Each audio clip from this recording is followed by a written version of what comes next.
Hello student, how are you. आप सभी का स्वागत है मेरे इस YouTube channel Apna future .com पर। तो आज हम रीडिंग कॉम्पेन का एक्टिविटी शीट 46 को करेंगे। यह 15 मार्च 2022 के लिए है। यह क्लास 6 to 8 क्लास के सभी स्टूडेंट के लिए है। नेम ऑफ स्टूडेंट, सबसे पहले यहाँ पे अपने स्टूडेंट ने अपना नाम लिखना है। नेम ऑफ टीचर, यहाँ पे अपने अपने सब्जेक्ट टीचर का नाम लिखना जो आपको मैथ पढ़ाता है, क्योंकि आज की जो हमारी वर्कशीट है जो मैथ की है। और आज का हमारा टॉपिक क्या है? फ्रैक्शन। तो आज हम फ्रैक्शन के बारे में यानी कि भिन्न के बारे में पढ़ेंगे। तो आइए शुरू करते हैं। Ramesh and Reena come from the school. जो रमेश होता है और रीना होती है वो स्कूल से आते हैं वापस। दे वर हंग्री, वे भूखे थे। There was one chapati in the container, उनके जो डब्बे में केवल एक ही चपाती रखी थी। रमेश सेड, रमेश ने कहा। डोंट वरी रीना, रीना चिंता मत करो। वी विल शेयर द चपाती, हम इस चपाती को टुकड़ों में बांट देंगे। Ramesh divided the chapati into 2 equal parts, Ramesh ने जो चपाती को 2 बराबर भागों में बांट दिया। जैसे आपने यहाँ पे आप देख भी रहे हैं, एक चपाती है। जब वो दोनों घर आए थे तो उनको ये एक चपाती मिली थी। उसके बाद रमेश ने कहा था चिंता मत करो, तो उसके बाद उन्होंने इन 2 पार्ट्स को बराबर बराबर भागों में रख दिया, यानी कि एक रोटी के 2 पार्ट्स कर दिए, एक रमेश के लिए और एक रीना के लिए। A fraction is something that show part of a whole, यानी कि फ्रैक्शन क्या है, यानी कि एक भिन्न क्या होती है? कोई भी एक चीज़ हो उसके 2 पार्ट्स करना भिन्न कहलाता है। यानी कि जो ये एक रोटी है इसके हमने 2 पार्ट कर दिए तो ये भिन्न हो गया। क्या हो गया? भिन्न। यानी कि हम किसी भी एक चीज़ के जितने पार्ट होंगे उसको हम भिन्न कहेंगे। तो आगे क्या बताया गया है? Fraction of chapati to be eaten by Ramesh, यानी कि जो फ्रैक्शन या भिन्न यानी कि चपाती का जो पार्ट है वो ईटन बाय रमेश, रमेश के द्वारा कितनी चपाती को खाया गया, यानी कितने भाग को या भिन्न को खाया गया एक रोटी के। अब जैसे 1/2, यानी कि 2 पार्ट्स का एक पार्ट, 1 पार्ट किसके द्वारा खाया गया? Eaten by Ramesh. ठीक है। अब टोटल 2 पार्ट हैं। टोटल नंबर ऑफ पार्ट कितने हैं? 2 है, यहाँ पे दिखाया गया है। और ईटन बाय रमेश, रमेश के द्वारा क्या कितना खाया गया है? 1 के द्वारा खाया गया है। जैसे 2 टोटल पार्ट 2 है, रमेश के लिए तो 1 ही था ना। हाँ, ये 1 रमेश के लिए है। अब आगे fraction of chapati to be eaten by Reena, यानी कि रीना के द्वारा खाए जाने वाला रोटी का भाग या भिन्न इक्वल टू 1/2, यानी कि इक्वल है, यानी कि दोनों ने बराबर भाग में खाया। ये किसके लिए था? रमेश के लिए, ये रीना के लिए, यानी कि इन्होंने दोनों ने ही बराबर बराबर भाग को खाना है। Just then there friends Rohan and Raju come, उसी दौरान तब उनके जो फ्रेंड्स हैं वो भी आ गए। रोहन और राजू उनके घर में आ गए। रोहन एंड राजू सेड, रोहन ने और राजू ने कहा। वी आर वेरी हंग्री, हम बहुत भूखे हैं। Ramesh and Reena decided two divided the chapati into 4 equal parts, Ramesh ने और रीना ने डिसाइड किया कि हम जो चपाती के पहले 2 पार्ट्स थे हम उनको अब 4 पार्ट में बांट देंगे। दे इंजॉयड द फूड टुगेदर, और वो सभी मिलकर आनंद लेंगे, यानी उन रोटियों को खा के सभी मज़ा करेंगे, सभी आनंद लेंगे, एक साथ खाना खा लेंगे। यानी कि पहले कितने पार्ट्स थे? 1 पार्ट्स थे रमेश और रीना के लिए। अब रमेश ने खा लिया 1 पार्ट्स, या खा लेगा, अभी खा नहीं है, या फिर एक रीना के लिए है। तो 2 पार्ट्स, अब उनके दोनों के 2 फ्रेंड्स और आ जाते हैं। तो इन्होंने इन 2 के जो कितने पार्ट कर दिए? अब 4 पार्ट कर दिए उन्होंने। कितने कर दिए? 4 पार्ट कर दिए। यहाँ पे आप देख रहे हैं 1 2 3 4, तो 4 पार्ट उन्होंने कर दिए हैं। अब आगे क्या होता है? नाउ राइट, यानी कि आपने अब लिखना है। कहाँ पे? यहाँ पे लिखना है। क्या लिखोगे? जो आपको बोला गया है। क्या बोला गया है? Fraction of chapati to be eaten by Rohan, यानी कि रोहन के द्वारा खाया गया भाग या भिन्न, हम भाग को एक पार्ट को भिन्न कहते हैं, यानी कि रोहन के द्वारा कितना पार्ट को खाया गया, कितने भिन्न को खाया गया है उस रोटी के। तो रोहन ने तो एक ही खाया था ना, तो पहले कितना पार्ट था, 1/4, 4 पार्ट का। अब यहाँ पे fraction of chapati to be eaten by Ramesh, अब रमेश ने कितना खाया, 1/4, यानी कि दोनों ने एक एक भाग को खाया है। जैसे आप यहाँ पे देख सकते हैं 4 भाग थे, 4 में से एक किसने खाया, एक एक सभी ने खा लिया, तो ये टोटल 4 पार्ट थे, 4 पार्ट में से एक एक पार्ट सभी ने खा लिया। ठीक है, अब इसी तरह से रमेश ने भी एक पार्ट को खाया 4 में से, तो टोटल 4 पार्ट थे ना, तो जिसके बारे में पूछा जाएगा सिर्फ एक ही पार्ट खाएगा वो, क्योंकि 4 पार्ट है और 4 ही खाने वाले थे। तो इस तरह से 1/4 हो जाएगा। अब आगे क्या बताया गया है,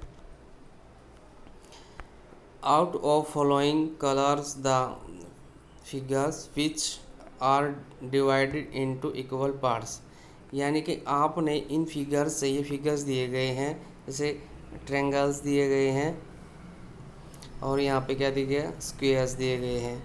तो ट्रायंगल्स इन्हें आपने जो यहाँ दिए, इनमें से आपने जो ट्रायंगल्स है वो इक्वल पार्ट में डिवाइड है, उसमें आपने कलर करना है। इसी तरह स्क्वायर में जो स्क्वायर इक्वल पार्ट में डिवाइड है आपने उसमें कलर करना है। तो इसको देखते हैं। अब जैसे हम ये ट्रायंगल्स देखते हैं, इस ट्रायंगल में क्या है, जो 2 पार्ट्स हैं इसके 2 पार्ट्स इक्वल नहीं है, क्योंकि ये लार्ज है और ये स्मॉल पार्ट है।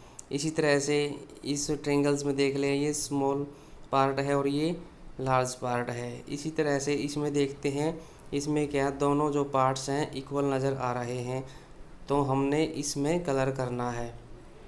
अब इसमें देखते हैं, इस ट्रायंगल्स में जो ये लार्ज पार्ट है और ये स्मॉल पार्ट है, तो ये दोनों इक्वल नहीं है, इसलिए हमने इसमें कलर नहीं करना है। अब स्क्वायर में देखते हैं, स्क्वायर में क्या है, ये स्मॉल पार्ट है, ये लार्ज पार्ट है, इसलिए हमने इसमें कलर नहीं करना है।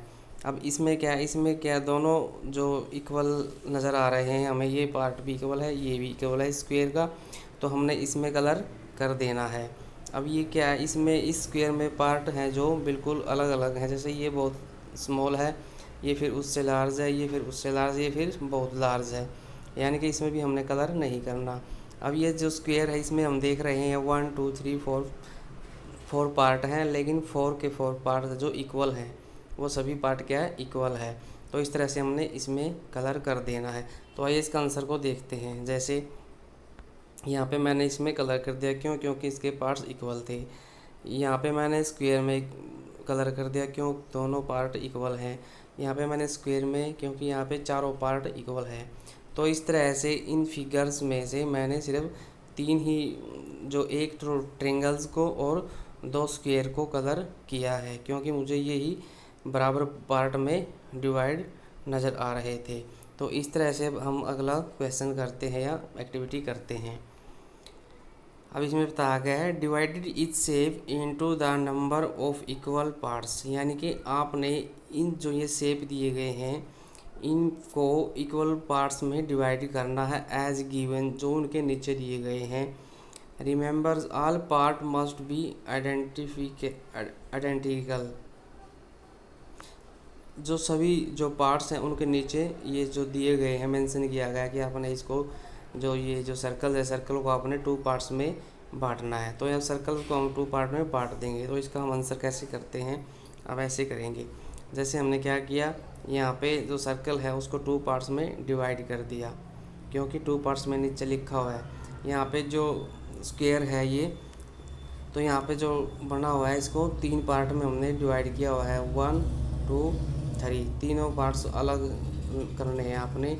यहाँ पे थोड़ा डिफरेंट हो सकता है, लेकिन आपने क्या है, बराबर यानी इक्वल पार्ट में आपने इसको डिवाइड करना है। इसी तरह से इस स्क्वायर को क्या है, स्क्वायर में क्या है, चारों पार्ट को आपने डिवाइड करना है 4 पार्ट में, क्योंकि ये नीचे लिखा हुआ ना, ये लिखा हुआ है 4 पार्ट्स में डिवाइड करना आपने इस स्क्वायर को। तो 1 2 3 4, 1 2 3 4 पार्ट में हमने इसको डिवाइड कर दिया। अब इसमें क्या लिखा है, 2 पार्ट्स में लिखना है। जो ट्रेंगल्स है, ट्रेंगल्स को हमने 2 पार्ट्स में बांटना है, ये लिखा हुआ है नीचे 2 पार्ट्स में। तो हमने इसको हम इस तरह से वर्टिकल में ही हम इसको बांट सकते हैं, हॉरिजॉन्टल में हम इसको नहीं बांट सकते। तो इसलिए इसके अलग अलग पार्ट्स हैं, जो छोटा बड़ा पार्ट हो जाएगा। अब लेकिन जब हमने इसको इक्वल में बांटना है तो हम वर्टिकल में ही इसको बांटेंगे।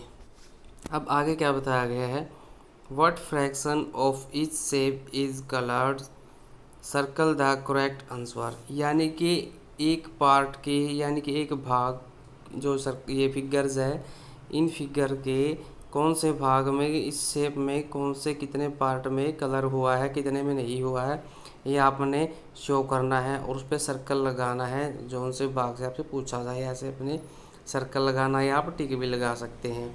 तो अब इसमें क्या बताया गया है, what fraction of each shape is colours. कौन से जो फ्रैक्शन है कि जिस भी पार्ट में कलर हुआ है वह कौन सा पार्ट है उस भिन्न का, आपने ये बताना है। जैसे ये सर्कल है, इस सर्कल का क्या है, हमने 2 पार्ट कर दिए। 2 पार्ट में से कौन से पार्ट में कलर हुआ है, क्या दोनों में हो रहा है, क्या इसमें नहीं।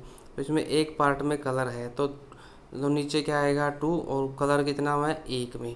तो यहाँ पे ये आ जाएगा 1/2। तो इस तरह से हम इसके आंसर को देखते हैं। अब देख लेते हैं हम ये आंसर, ये हमने 1/2 लिख दिया है यहाँ पे। अब यहाँ पे कितने पार्ट्स हैं इस सर्कल में, 1 2 3। तो हमने 3 को नीचे लेना है यहाँ पे, और कलर पूछा है, कलर कितने पार्ट्स में है, तो कलर तो सिर्फ एक ही पार्ट में है, येलो। तो हमने 3 के ऊपर हमने क्या 1 लिखना, यानी ये 1/3 यहाँ पे। अब इसी तरह से हमने इसमें कितने पार्ट्स है, 1 2 3 4 पार्ट्स है, 4 पार्ट्स है। 4 पार्ट्स को हमने, कलर्स कितने में है 1 में है, तो 1/4। तो इस तरह से हमने इस एक्टिविटी को करना है। अब नेक्स्ट एक्टिविटी क्या है, जैसे there are 7 cake displayed at the bakery, 3 of these cake are chocolate cake। यानी कि जो बेकरी की दुकान में 7 केक दिखाए गए हैं, रखे गए हैं, उनमें से 3 कौन से हैं, 3 केक चॉकलेट केक हैं। What fraction of the cake at the bakery are chocolate cake. यानी कि इस चॉकलेट का कौन सा भाग या भिन्न कितने पार्ट में है, आपने ये बताना है कि चॉकलेट का जो है ना, चॉकलेट का कितना पार्ट या कितना भिन्न आपने बताना है चॉकलेट का है। तो यहाँ पे हमने कैसे करना है इसको, यहाँ पे हम जैसे टोटल कितने हैं 7 केक्स रखे हैं, तो टोटल कितने हैं 7 को हमने नीचे रख देना है। तो हमने उसने क्या पूछा है, अब चॉकलेट के केक्स पूछे हैं कितने प्रतिशत हैं, यानी कितने भिन्न में हैं। तो भिन्न में क्या है, हमने 3 लिखा है, क्योंकि यहाँ पे बताया 3 of these cake are chocolate. तो चॉकलेट के जो केक हैं 3 हैं, तो 3/7 हम यहाँ पे कर देंगे। तो जो हमारा आंसर है ये आ जाएगा 3/7, यानी कि 3 जो पार्ट्स हैं, 3 जो भिन्न है वो चॉकलेट केक का है। अब इसी तरह से हमने आगे वाला क्वेश्चन कर देना है। अब आगे वाले क्वेश्चन में क्या पूछा गया है, now right your name here. आपने यहाँ पे अपना नाम लिखना है, आप अपना नाम लिख सकते हैं जो भी आपका नाम है। Total number of letter in your name, यहाँ पे आपने टोटल नंबर लिखने हैं, अपने टोटल लेटर के नंबर लिखने हैं आपने, कितने हैं। जैसे 5 लेटर हैं आपके नाम में, 2 हैं 3 हैं 4 हैं, जो भी हैं आपने उनकी नंबर को यहाँ पे लिखना है। फिर number of vowels in your name, आपके नेम में कितने वावल्स हैं। वावल्स कौन कौन से होते हैं, AEIOU। तो आपने ये बताना है कि वावल कौन कौन से हैं आपके नेम में। The fraction of vowels in your name, यानी कि कितना भिन्न है, यानी कि कौन सा पार्ट वावल का है आपके भिन्न में, यानी कि टोटल जो आपके जो लेटर हैं उसमें कौन सा पार्ट है जो वावल्स का है। तो इसका आंसर हम करते हैं। जैसे मैंने यहाँ पे अविनाश लिखा है, क्या लिखना है यहाँ पे, now you right your name here. तो यहाँ पे अविनाश लिखा है। अब आगे क्या पूछा है, total number of letter in your name. अब नाम में आपके में कितने लेटर्स हैं, तो यहाँ पे 7 लेटर्स मैंने लिखे हैं, 1 2 3 4 5 6 7। 7 लेटर्स को मैंने यहाँ पे लिख दिया, क्योंकि मेरे इस नाम में 7 लेटर है। अब number of vowel in your name, आपने जो आपके नाम में जो वोवल्स हैं वो इसमें अविनाश में 3 आए हैं। अब वोवल्स मैंने बताया था आपके कौन कौन से वोवल्स हैं, 1 A E I O U 5 vowels होते हैं। अब इसमें कितने हैं, एक ए है, आई है और ए है, यानी कि 3 वोवल्स है। तो वोवल्स की नंबर कितना है, 3 नंबर्स है। अब the fraction of vowels in your name, अब कौन सा जो आपके नेम में कितना भिन्न वोवल्स का है, तो यहाँ पे टोटल लेटर कितने हैं, 7 है, और वोवल्स की संख्या कितनी थी, 3 थी। तो यहाँ पे 3/7 हमने यहाँ पे करना है, ये भिन्न हो गया, 3/7 भिन्न यहाँ पे आंसर हमारा हो गया है। तो इस तरह से स्टूडेंट, मुझे आशा है कि आपको ये जो हमारी आज की जो वर्कशीट है वो अच्छे से समझ में आ गई होगी। तो यदि आपने अभी तक भी इस मेरे यूट्यूब चैनल अपना फ्यूचर.com को सब्सक्राइब नहीं किया है तो आप इसको सब्सक्राइब जरूर कर दें, और इस पोस्ट को ज़्यादा से ज़्यादा शेयर भी करें, लाइक भी करें, कमेंट भी करें। शेयर आप ज़रूर करना ताकि आपके किसी दूसरे स्कूल के जो फ्रेंड्स हैं उनकी भी हेल्प हो सके, वो भी इस वर्कशीट को कर सके। तो आज के लिए इतना ही काफ़ी है। Thanks for watching and be positive guys.